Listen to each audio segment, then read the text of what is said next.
पे मांगने का नहीं। डॉक्टर साहब मेरी अमानत सुंदरगढ़ में जायदाद को ही सामने। अस्सलाम वालेकुम नाज़रीन, ड्रामा सीरियल गुलाम बादशाह सुंदरी जो कि बहुत ज़्यादा इंटरेस्टिंग होने वाला है। सुंदरी जो कि अपने बाप की हालत को लेकर बहुत ज़्यादा परेशान होती है क्योंकि उसके पास इतनी रकम नहीं होती कि वो अपने बाप के इलाज के पैसे दे सके।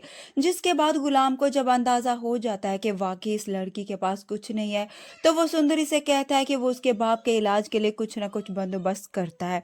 गुलाम अब परेशान होकर जानदाद को फ़ोन करता है। उससे कहता है कि मुझे 5 लाख रुपए की ज़रूरत है, तो क्या आप मुझे दे सकते हैं?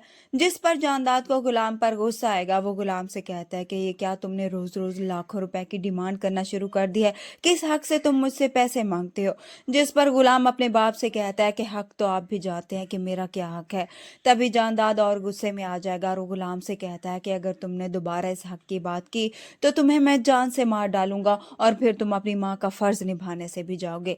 ये कहकर वो फोन बंद कर देगा। गुलाम बहुत ज्यादा परेशान हो जाएगा, जिसे देखकर सुंदरी की परेशानी और भी बढ़ जाएगी। वो गुलाम से कहती है कि क्या मेरी बाबा का इलाज नहीं हो पाएगा?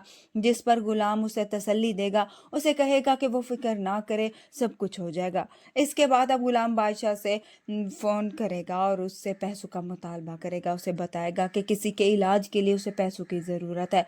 जिस पर बादशाह फौरन से गुलाम को पैसे ट्रांसफ़र कर देगा। अब सुंदरी के बाप की सर्जरी शुरू हो जाएगी।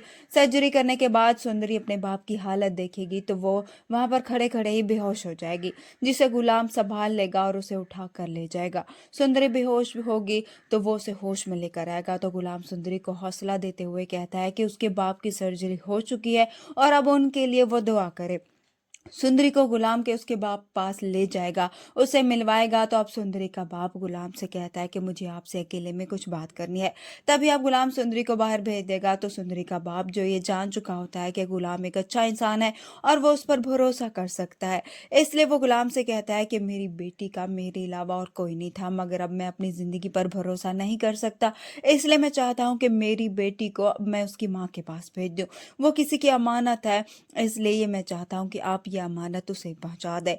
गुलाम उसे पूछेगा कि इसे कहाँ पहुंचाना है, जिस पर वो उसे बताएगा कि उसे सुंदरनगर भेजना है, जानदाद की हवेली में। जानदाद का नाम सुनकर यहाँ पर गुलाम भी हैरान